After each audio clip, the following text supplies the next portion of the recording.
Welcome to this installment of our series on reimagining the Latinx experience. We're very fortunate today to be hearing from Professor Adriana Villavicencio on her new book, Am I My Brother's Keeper? Educational Opportunities and Outcomes for Black and Brown Boys. Now, before we get started, I wanted to thank a few people who have made this event possible. And they include, obviously, the University of California, Irvine School of Law, and our former Dean, Song Richardson, as well as our interim Dean, Brian Garth, both of whom have been strong supporters of this series. I also wanted to thank Ajay Mehrotra, the director of the American Bar Foundation, which has partnered with us in hosting this series. We are also very fortunate to have the help of some very talented staff at the law school who make these events run smoothly. And those include Aaron Hebert and Robbie Kadri of the UCI Law Centers. Finally, last but not least, I want to thank my research assistant, Elizabeth Schatz Cordero. She is a law student here at UCI, and she's done a tremendous job of ensuring that these talks go very well. So we're very fortunate to have her help. Now, I wanted to mention that if you are listening and you have questions for our speaker, please use the question and answer function. Elizabeth will be monitoring the questions and posing them to our speaker, and we'll try very hard to get to all of your questions. And so now I want to get to the main event, which is our talk with Professor Villavicencio. She is an assistant professor at the School of Education here at UC Irvine. And before coming to Irvine, she spent nearly a decade working at the Research Alliance for New York City Schools at New York University, which is a partnership with the New York Department of Education.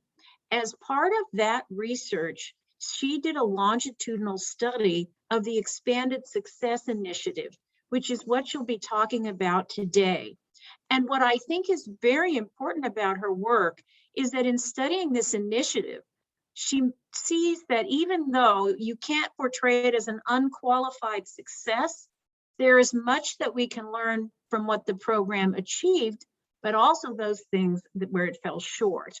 And so this idea that we learn from failure, I think, is an important message in her book. Now, I did also want to mention that even before joining the Research Alliance, Professor Villavicencio taught English at high schools in Oakland, California, and Brooklyn, New York, and she even helped to launch a school in Bangalore, India. And so I think her current perspective as a researcher is deepened by those experiences. Her current work is on newly arrived immigrant English learners, as well as a racial justice program for diverse elementary and secondary schools. She's the recipient of numerous awards and fellowships and grants, too numerous for us to mention and leave enough time for her talk. So I wanted to turn this over now to Professor Villavicencio to share with us this important work on the Expanded Success Initiative. Thank you so much, Professor Moran, and thank you for inviting me today. It's a real pleasure to be here and talk about this work with a different audience, with a more intimate audience. So I do invite questions, concerns, curiosities, critiques at the end of the talk. And so I'll try to not take up too much space today with a formal presentation, but and thank you so much for that very, very kind and warm introduction. So I'm going to go ahead and, as we all know, share my screen. We're also familiar with that phrase now, and talk a little bit about the study, the book, and hopefully what I think could be applied in other contexts in education and even outside of education. But before I begin, I do want to say a little bit, and I think, again, the introduction was really nice, but anytime I go to these talks, I wonder about where folks come from. What are their educational journeys, or what kinds of paths did they take to motivate them to do the work that they do? And so I wanted to just start off by saying a little bit about who I am and what motivated me or brought me to this work. I am the proud daughter of equally proud Ecuadorian immigrants, grew up in an immigrant household, with the kinds of intersectionality and bisectionality of identities and languages and culture and music that comes with. And as many of us who have grown up in immigrant households know, that education was esteemed as the path to the American dream.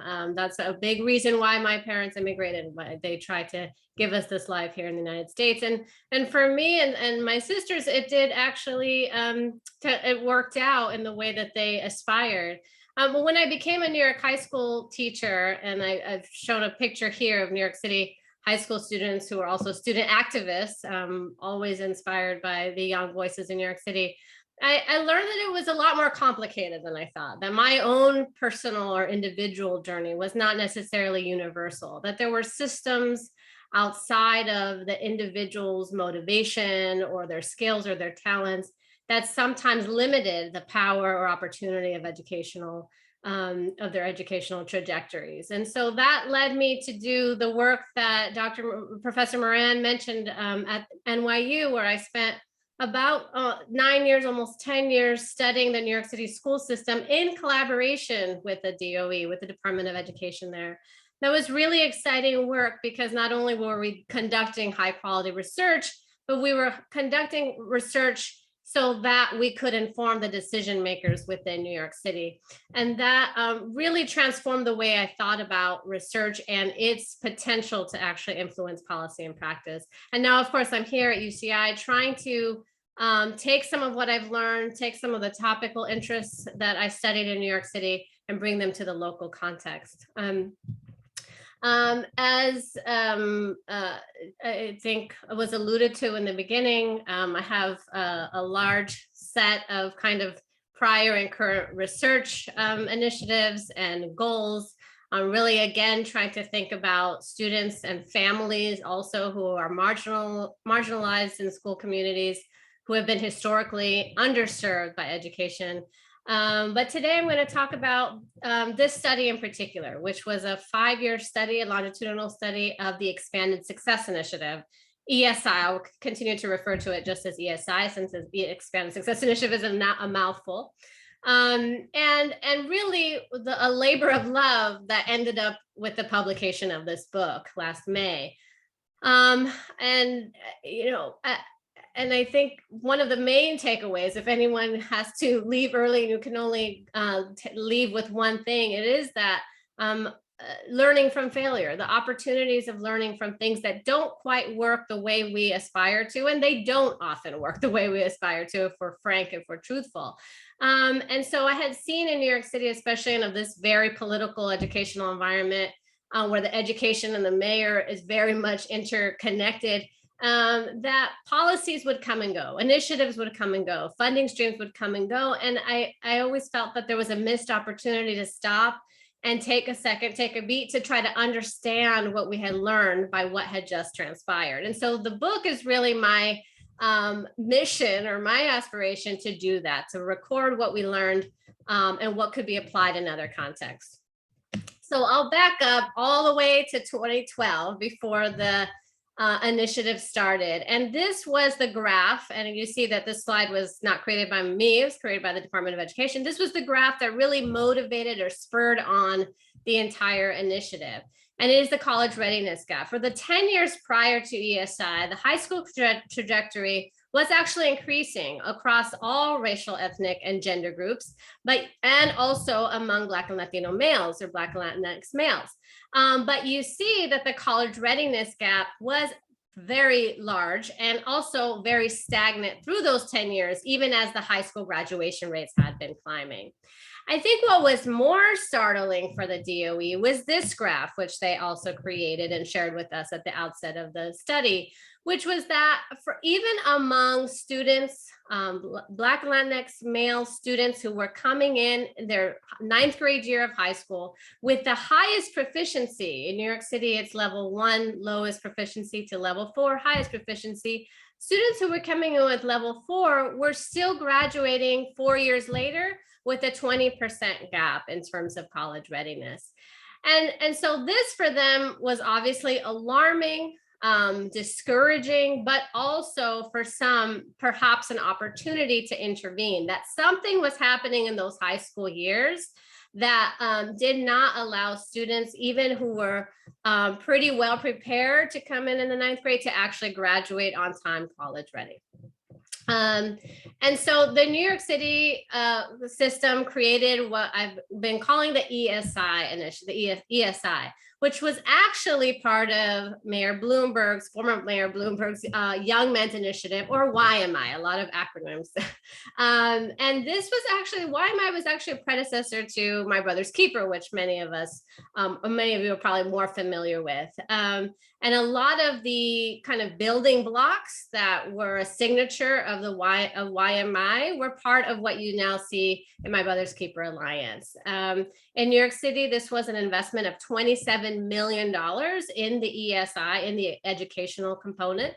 And it was, again, motivated to design this, or designed to improve college and career readiness. And I should mention the other parts of the YMI were aimed at improving employment, health outcomes, and interceding in the criminal justice system. But we only studied the educational part of this initiative. While the college and career readiness part was obviously a huge motivation for ESI, the leaders of ESI and those who actually implemented ESI on the ground were interested in a set of multiple goals that were, I think, much more far-reaching than just college enrollment or college readiness. And those were things like changing the narrative around how we talked about Black and Latino boys. There were a lot of deficit views, as many of us are familiar with. When students aren't succeeding, we tend to blame the students. So their mission was to try to change the narrative, to ask questions about how is the system not succeeding, changing teachers' mindsets and beliefs, improving relationships within the school building, building culture responsive classrooms, having actually real conversations about race. There were many people in the system before ESI, and I'm sure still now, that were very uncomfortable with saying race, racism. And so the leaders, again, of this initiative had multiple goals that I think complicated the initiative somewhat, and certainly complicated the evaluation. But I do think it's important to keep some of those in mind when we think about the success or failure of the initiative.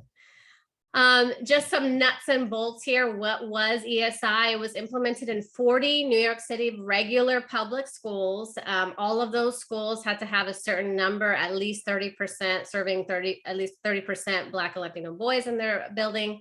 And ESI was some money, $250,000 over a course of 2.5 years. And just to give you a sense of New York City school budgets, that represents about 3 to 10% of the school's budget. So not a huge amount, but enough to make some changes. A very in-depth ongoing professional development over the course of 4 years, these professional learning communities that I'll talk a little bit more about, external partnerships with community-based organizations that were also focused on young men of color, a whole slew of menu, and I get into this a lot in the book, of enrichment activities for students and what those look like. And also some data, technical support for schools who were interested in doing a deep dive in their and applying a racial and ethnic lens and gender lens to the data. Our study of ESI, as I mentioned before, was 4-year, somewhat 5-year, just because we were still kind of analyzing some of that 4th-year data. We drew upon qualitative data, quantitative data, and it was a research practice partnership. So we really did collaborate very closely with the DOE to try to understand what ESI was, how it was being implemented, and they in turn also provided us a lot of feedback on our instruments, on all of our reports, etc. Our research questions were twofold. One was how are schools implementing ESI? What does that mean? What does that look like? How are they using those resources to transform schools and classrooms for Black and Latino boys? And then, of course, the million-dollar questions was, did it work? Did it work in terms of increasing students' academic outcomes, but also increasing their quote-unquote, non-academic outcomes, their sense of belonging, their sense of community and relationships in schools, their college knowledge, because again, it was a college-focused initiative.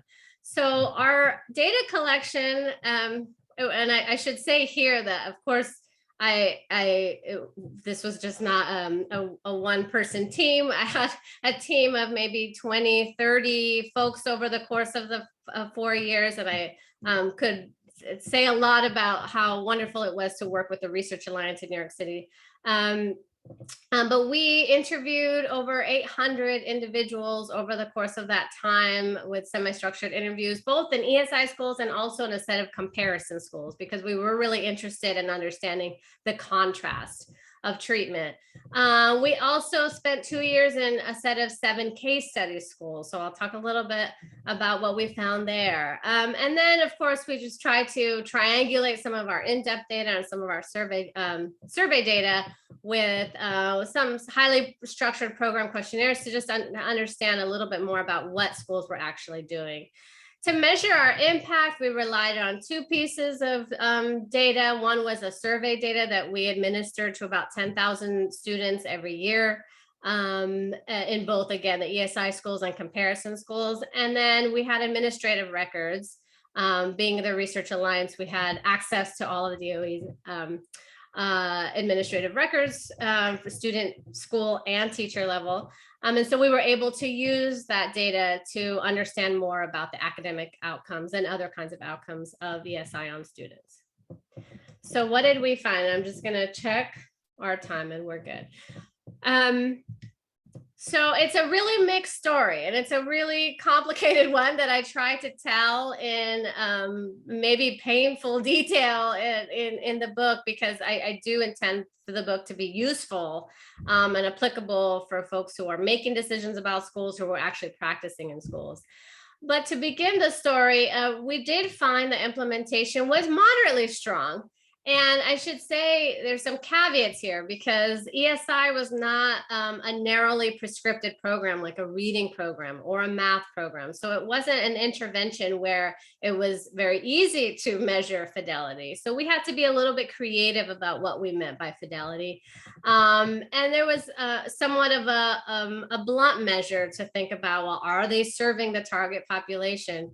What number of programs do they have within each of the 3 domains, within academics, within youth development, within school culture, and are teachers being trained to do this work? So there were some measures of fidelity that we worked to co-construct with the DOE that made sense for ESI. So that being said, most schools had pretty strong implementation.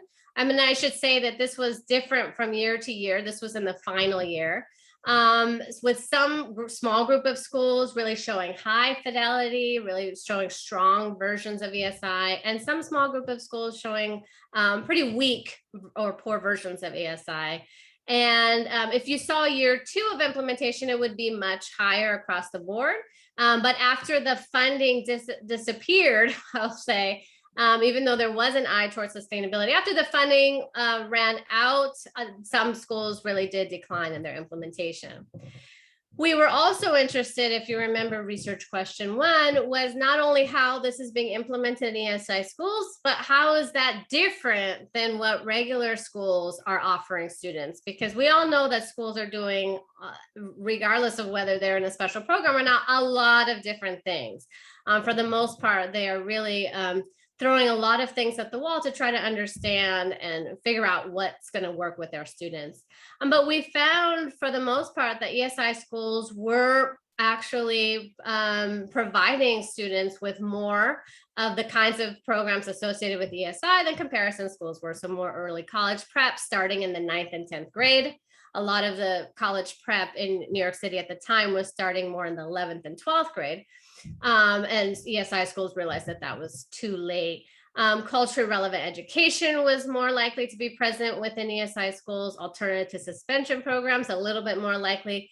You'll see with mentoring, it's a little bit of an interesting story. A lot of schools have mentoring programs. The difference is that ESI schools were more likely to offer mentoring programs for Black and Latinx boys in particular. So we did see some differences there. On the other hand, when we examined the academic outcomes, we did not see any statistically significant differences. And I should say, and I always like to say, and I spend some time in the book providing these stats, is that this doesn't mean that we didn't see a lot of positive success stories within ESI schools. More than 2/3 of Black and Latinx students graduated with an advanced diploma. About 25% were also college ready and enrolled in college, or actually had enrolled in college, but we just didn't see a difference between them and the target population in the comparison schools. And I go into detail in the book about, and I'll say a little bit more at the end, about why that might have been some hypotheses for trying to understand the lack of statistically significant differences on some of the academic outcomes that ESI was intended to move. And at the same time, some of the leaders of the program, and certainly some of the students, teachers, principals who worked in ESI schools, they told a very different story. Or not very different, but a more layered or nuanced story about the changes and transformation. That's why the title of the talk is Transformation. It's a word that came up a lot. Transformation of the school culture and the student experience during the time of ESI and hopefully after. We did not follow the schools. And I'll talk a little bit about that too, but particularly in terms of culturally responsive education. This was something that teachers got a lot of training on, that I think has risen in popularity and importance across New York City and other large urban districts. But at the time, a lot of teachers were not well versed in this. So this was something that was paid attention to a lot during the years of ESI, and that teachers received a lot of professional development in. They also spoke of these restorative approaches to discipline. So changing the mindset from suspensions or only suspending students to thinking more about what does it mean to understand a student's behavior, to understand the impact on the community and try to create opportunities for healing the community versus just being punitive. Not that there weren't some occasions where that might have been more applicable. A really strong focus on teacher and student relationships, and also building unique opportunities, rites of passage programs, these mentoring programs, peer-to-peer mentoring programs to improve relationships and bonding among students who were in the building. And because of those kinds of things and some of the other transformation of school culture, and I use the case studies that we conducted to provide really in-depth illustrations of how educators did this and what it looked like in their buildings and classrooms within the book. But because of that, we did see, again, a statistically significant positive impact on students' measures of fair treatment in their school, on their sense of belonging in their school, on their interactions with adults that gets to that relationship piece, and also around conversations about plans for the future, because again, remember, this was a college and career readiness focused initiative. So we did see a lot of movement, considering how difficult it is to move school culture, something as nebulous as school culture, and how difficult it is to improve student experience who are typically over-policed, underserved, and marginalized in school communities. So we always think it's real, and I spent a lot of time talking about why these kinds of outcomes are also important to examine. And I'm a qualitative researcher by training. This was a mixed method study, and I love to collaborate with quantitative folks when I'm conducting and asking these types of questions. But I just wanted to share a few of the quotes that I found particularly illuminating. So I talked a lot about this culturally relevant education.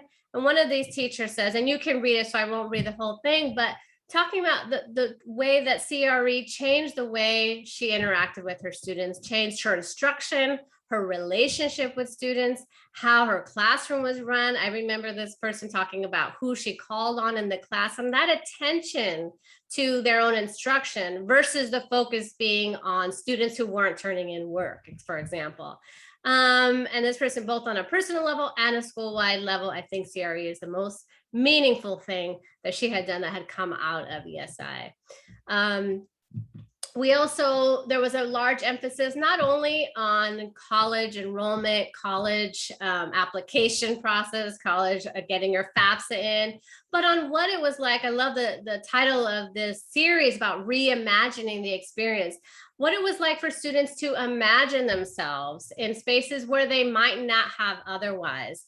The CUNY system within New York City is accessible for students who may not be able to afford to go out of state for college or even upstate for college, but they spent a lot of time visiting schools within their own neighborhoods, but also visiting schools elsewhere. Visiting HBCUs was a very large focus of what some of the schools did to create a college going identity and cultivate that among students. And these college tours and seeing other students who looked like them, who sounded like them, as this principal was saying, was really empowering and really allowed students to imagine themselves there and feel like they could belong on a college campus. And then finally, as I said before, those in-school relationships. I sat in, observed a lot of these peer mentoring groups that were just really powerful, palpable, emotional experiences that I try to detail in the book. And this student here, it just goes to show that these guys cared about me. I think that's what I love. So you see some of this emotive language that he brings to bear in his own experience of the program. And I think this program teaches you something that you can't get anywhere else.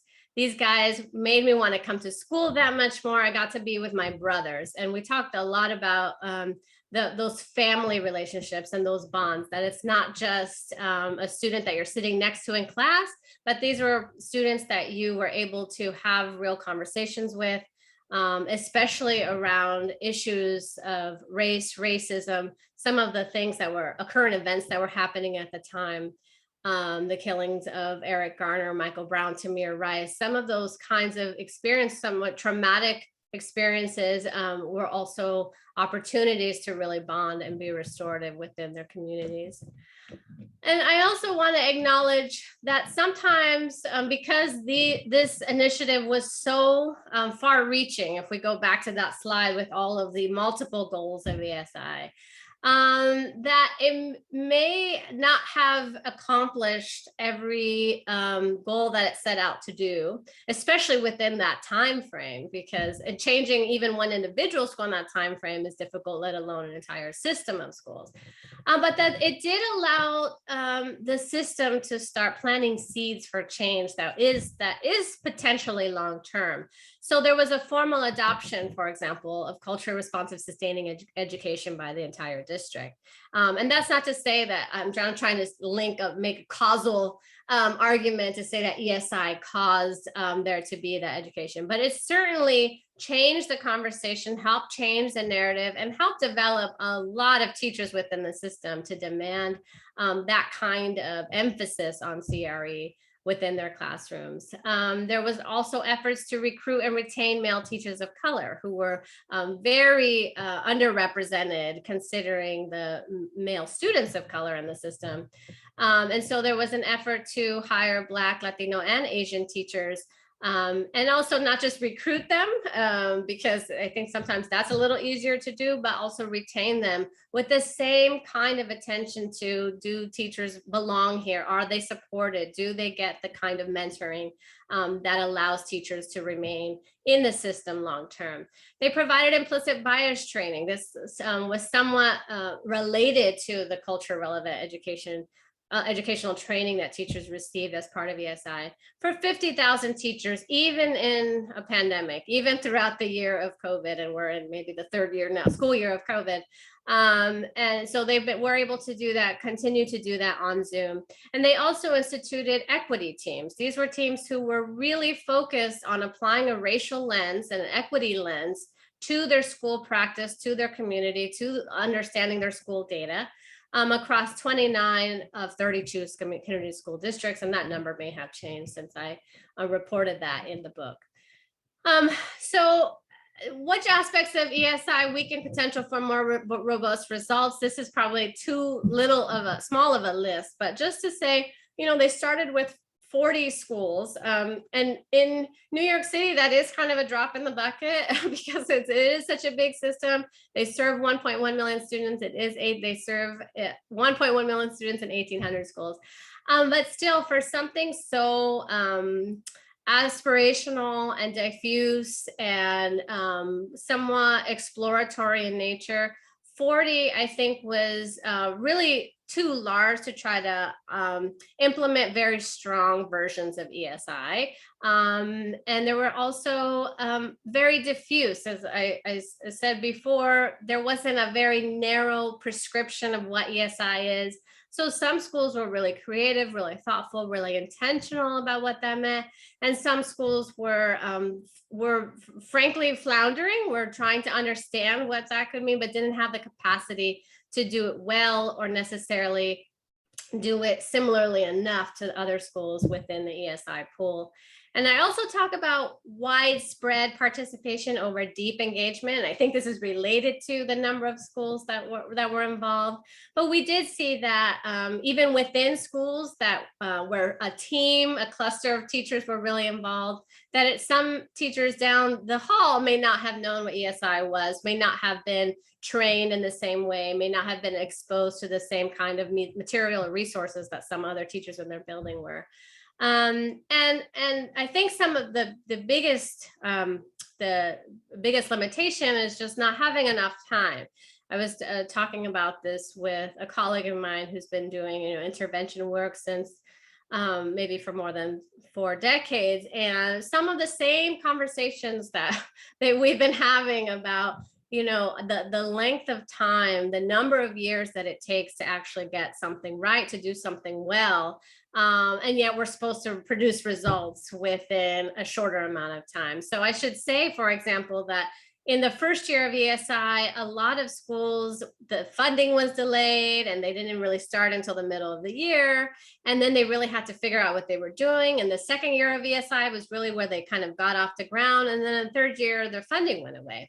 So it would have been interesting. We would have learned a lot to see a really developed, mature version of ESI, and then study the cohorts that were able to experience that version of ESI without hoping for results, especially academic results, since we know that that's kind of the last thing to change within a course of what essentially was 3 to 4 years. So that also was a limitation. I think what we have learned is just to not shy away when you're talking about marginalized students, minoritized students, Black, Latino, Indigenous, Asian, and sometimes minorities within their own school community, although Black and Latinos are not the minority in New York City, that we have to challenge these deficit narratives. That I talk a lot about leaders who embody and personify love, empathy, perspective taking, and what that means, like not in a warm and fuzzy way, although that's important too, but what that means in terms of policy and practice, and being courageous enough to have difficult conversations about race and racism and the toll that those phenomenon and that those daily aggressions take on our students, and that being a real cornerstone of the work that we saw in New York City. Forming a coalition of stakeholders, I didn't have enough time to get into it today, but there were 22 city agencies that helped support this work financially and in other ways. And it's so political in New York City, and a lot of the educational initiatives are tied to mayoral elections or certain administration. And so sometimes it's really hard to sustain that work. But it is really important to think about how do we involve the community? How do we involve parents, families, and others, and student activists, people who actually are experts within the area of focus? Another thing that I didn't have a whole lot of time to talk about, but about building capacity. It's important to have really great ideas and evidence-based ideas, which they did have, but actually building capacity within schools to do this work. And they did this through professional learning communities. We know teachers are kind of on the quote unquote front line. I don't love that analogy, but they're the ones who interact day to day. And so providing them with enough resources, support, and development over time without burdening them, overly burdening them, is a really important piece of implementing something really well. The attention to not only changing teachers' mindsets and beliefs, but also their practices. And then I'll just say a plug, because I am a researcher and I conduct research and evaluation, is that they were willing, to be fair, to subject themselves to rigorous evaluation. And that meant, for example, comparison schools. They were not willing to go so far as doing an RCT. That's a very difficult conversation to have, to talk about random control trials within school districts or schools. But they were subject to having this rigorous impact study that looked at comparison schools and that used a comparative interrupted time series to understand impact over time. And frankly, we could have just looked at the ESI schools and seen a lot of growth and celebrated the whole initiative as a success. So the fact that they were willing to do that is something that, I've talked to a lot of other districts doing this kind of work, and not every team, program team, or initiative is courageous enough to do this. And I think, but if we don't, without that piece, we won't be as confident, and we won't learn as much from the funding and investment that we put into these kinds of programs. So I'm an advocate for always including some kind of rigorous research and evaluation piece too. And I'll leave it there. And I'm sure there's a lot. The book is not short, but it's not. It's pretty lengthy, so I'm sure there's a lot I didn't cover. So I'll stop and answer any questions that folks may have.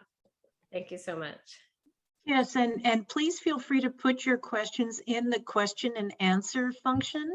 And while we're waiting for people to get a chance to pose their questions, I would like to start off. I have a couple of my own. One is that I know in the book you touch on some of the gender issues, the fact that this program targeted young men and not young women of color. And I just thought the audience might be interested in hearing why that was the case, and how, I know you were involved with the Young Women's Initiative, what are the gender issues that might be important in understanding this kind of work? Mm-hmm. So part of it was really focused on the kind of measures that were observable and that were easy to see, collect, and measure. And so some of that were test scores, college outcomes, and college enrollment. And what I don't think the first graph or second graph showed this, but Black and Latinx female students were actually, so there was not only a racial and ethnic gap, but there was a gender gap as well.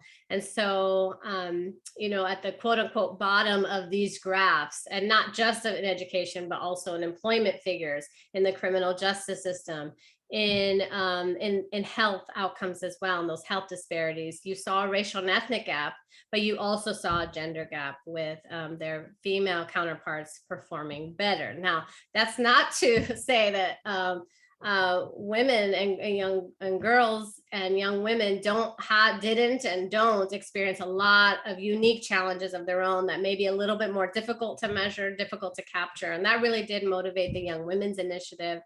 Sadly, it was not as well funded as the Young Men's Initiative. And I'm not sure the status of that work now. I've been out of New York City for a few years now, but yeah, I think efforts to understand what that looked like. We know, for example, that Black girls are suspended even more than Black boys in schools. And so there is certainly justification that they get a similar amount of resources and attention as well. And as we continue to wait for some questions, I also wanted to ask you about the current controversy over critical race theory in the schools, because you talk a lot about how people saw culturally relevant education as one of the most important things to come out of this initiative. It's a different nomenclature, but in your first slide, you said being able to have conversations about race was important. Mm-hmm. And yet we're seeing increasing polarization around how race should be included in the schools.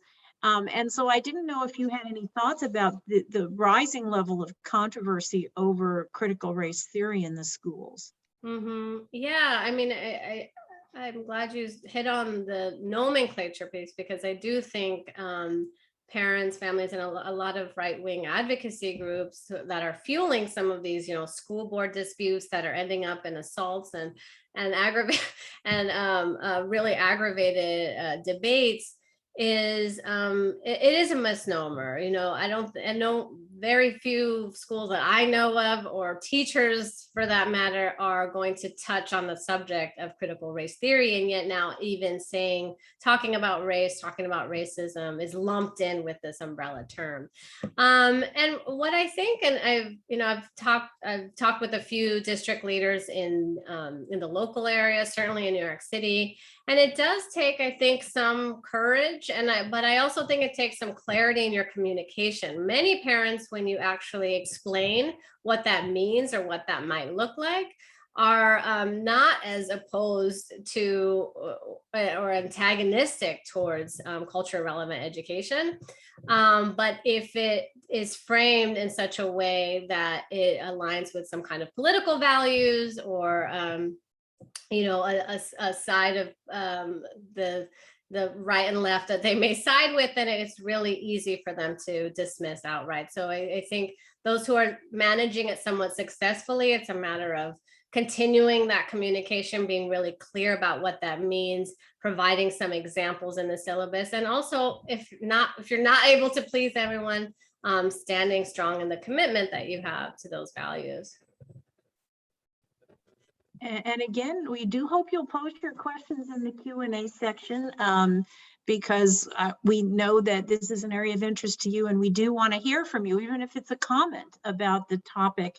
But I also had one other question that I wanted to ask, and it relates to this thing about not having enough time, not having enough resources, and having conversations with someone who'd been doing this for 40 years. And has seen this same phenomenon, which I have seen in my own work around educational reform, and that is there's so much turnover in initiatives. It's almost like we're looking for the next best thing, and we can't have a sustained commitment to try something for a longer period of time. And I wondered whether this goes back to your dynamic that we don't want to learn from failure. We want unalloyed success, and we keep looking for it, even though the turnover itself is harmful, right?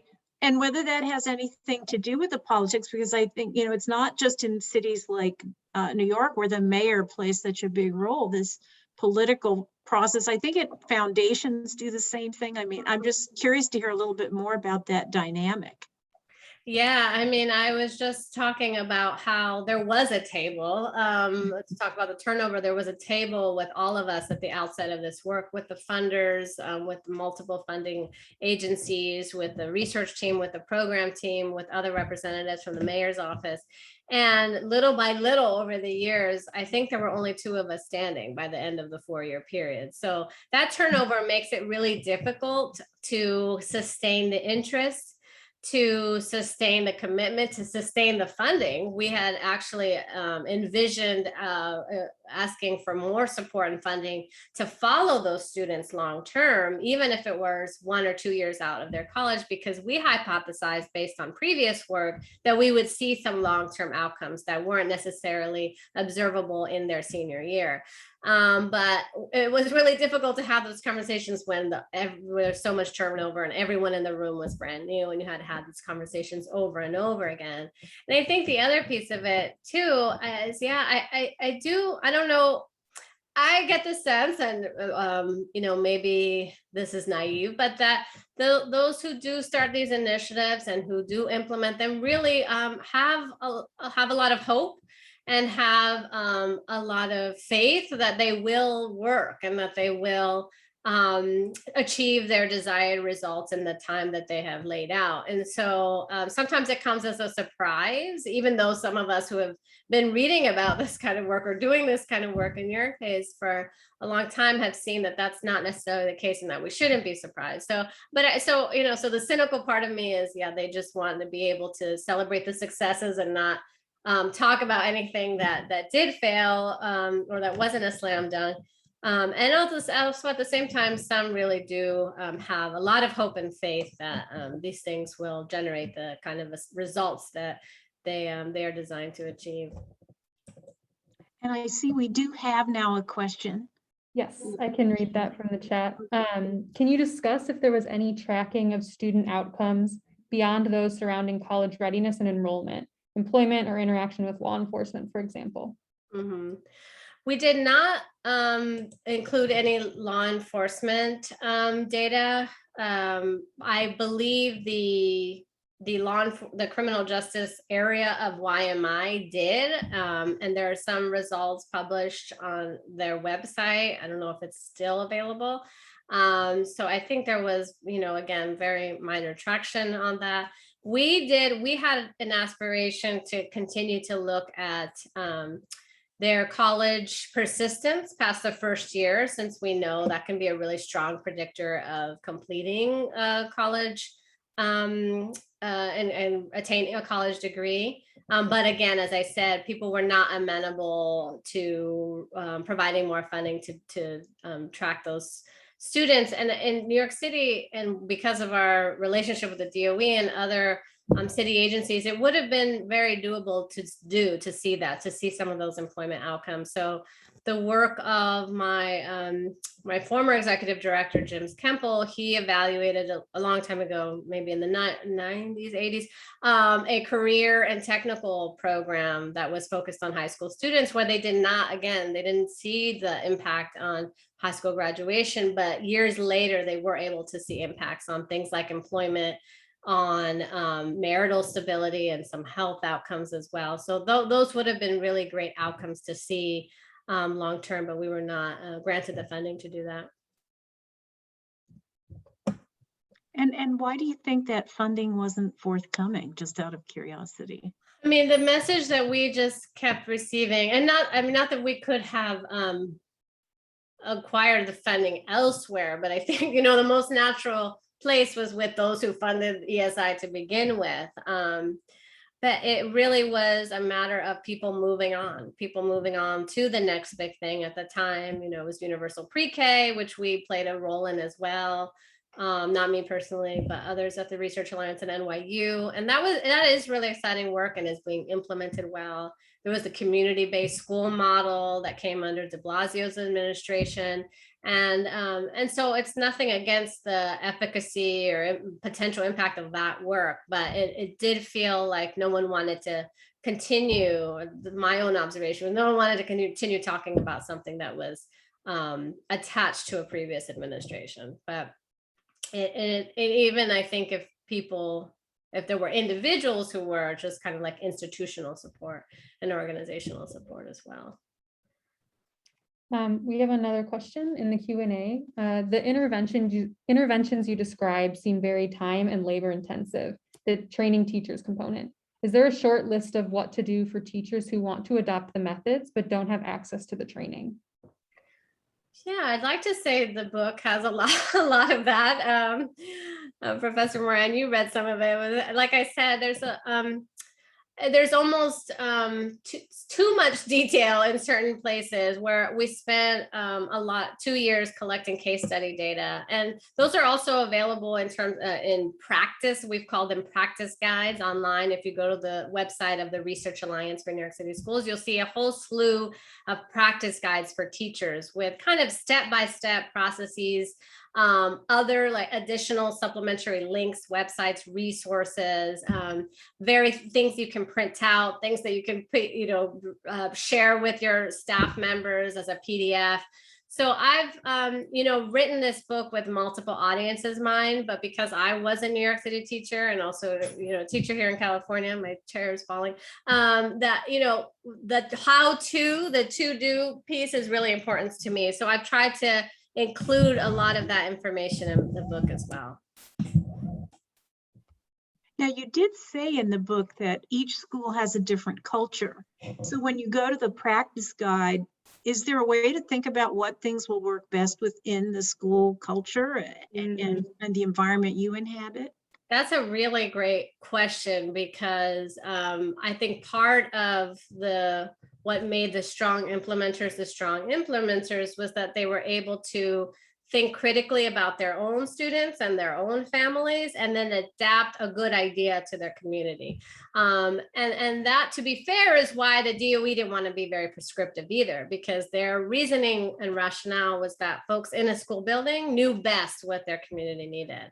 But some people did need more guidance, and that's where the limitation came from. But the practice guides include a description of each school, their context, their demographics, a little bit about, whether they served immigrant L students, for example, or whether they were vocational or career or technical high school, to try to get at some differentiation, some variation, a sense of the the heterogeneity across the sample, and the way that, okay, everyone has a college prep program, but how might it look differently in this school versus a small school versus a large school? So the practice guides usually feature practices of 3 schools that are intentionally selected because they are somewhat different. So hopefully some of that context is helpful. And since we have a little bit more time, I wondered if you'd be willing to share a little bit about your current research and how it builds on the earlier work that you've done.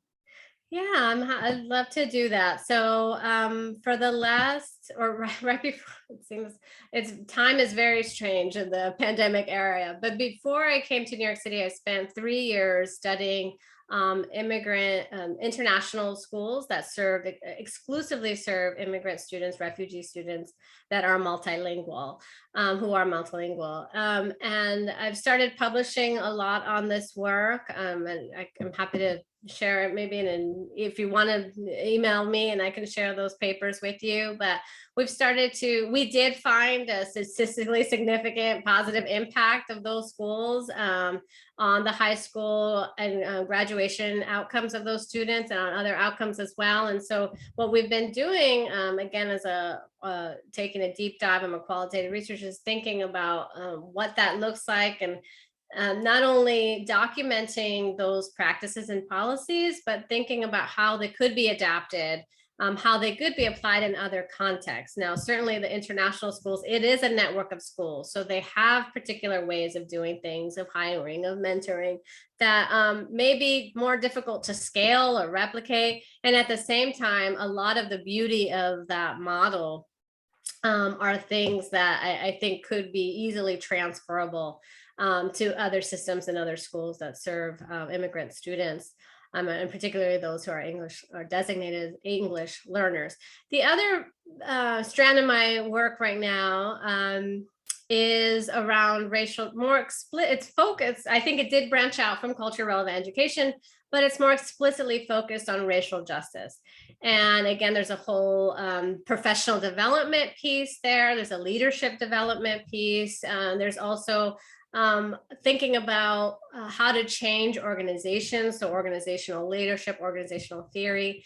And what does it look like when an entire staff and school community, that could be even security officers in the school, what does it look like when folks are applying a race and equity lens to the way they do things? So there are policies around hiring or mentoring, or there are policies around who gets to take advanced placement classes, who gets to go to the college trips, their suspension policies, what their classrooms look like, who their teachers look like. So I studied a pilot version of that in New York City, and now I'm continuing to expand on that work. So to study more mature versions of that work here and elsewhere. But I'm hoping to continue that work here in California now that I'm back on this side of the country.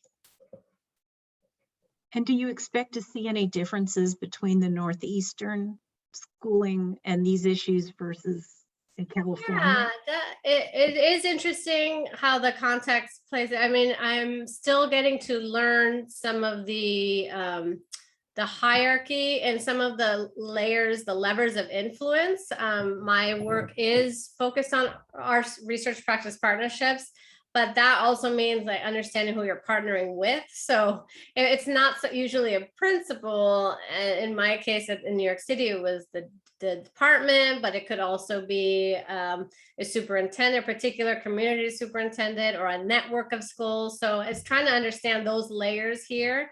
It is a much smaller system. I mean, the districts are much smaller. In New York City, it always feels like you're trying to move the Titanic, you know, if you're trying to bring about system level change. At the same time, you know, there are a lot of, I'd say, very progressive, not that the whole system is like that, don't get me wrong, but there are a lot of progressive people and voices who will kind of like push things along or be creative and innovative. So I've yet to learn if that's the true here, but my sense is that it might be more true in New York City. But at the same time, because these districts are smaller and maybe not beholden to so many layers of bureaucracy, maybe that's wrong, that you could make some real shifts. So if you're working with 5 schools in a district, that's a big portion of who they serve. And if you wanted to replicate across an entire district, then that might be a lot easier to do. And it might be more feasible than trying to do it within New York. So I'm excited to learn more. I think some of that work is slow to come because of the pandemic, and I've been in this office for a lot of the last 2 years. But I'm really excited to understand more about the layers and kind of levers of change here as well. Well, obviously, we're also very excited to see what you'll be finding, just because I know that the composition of the New York City schools and the California schools is different, and there'll be some different dynamics also in the administrative area. But we look very much forward to the important work that you continue to do on behalf of the educational success of students who have traditionally been underrepresented in the pipeline to college. And so we're really grateful for that. Before we close, I wanted to thank everyone who joined us today for this wonderful talk. And I also wanted to alert you to some talks that are coming up later this semester. The next talk in the series is on November the 4th, which is also a Thursday at noon. Michael Rodriguez Muniz will be talking about his book, Figures of the Future: Latino Civil Rights and the Politics of Demographic Change. And if any of you came to our first talk by Richard Alba on the Great Demographic Illusion, you will be very interested in this talk, because it actually takes on very directly the demographic politics, the ways in which Latino advocacy organizations have used demography strategically in the political process to send messages about the needs and the future of the Latinx community. And then on Thursday, December 2nd, we'll be hearing from Gilberto Conchas, who previously was at the UC Irvine School of Education. And his talk, like Professor Villavicencio's, focuses on strategies for educational success, but looks more at the student side and the ways in which students draw on their cultural capital to successfully navigate the educational system. I think that we've got a couple of very complimentary remarks about the talk. People really appreciated it. We're glad you did. And we look forward to seeing you at future talks in the Reimagining the Latinx Experience book talk series. So thank you to all, and especially to the star of the show, Professor Villavicencio. Thank you so much. Gracias. Bye.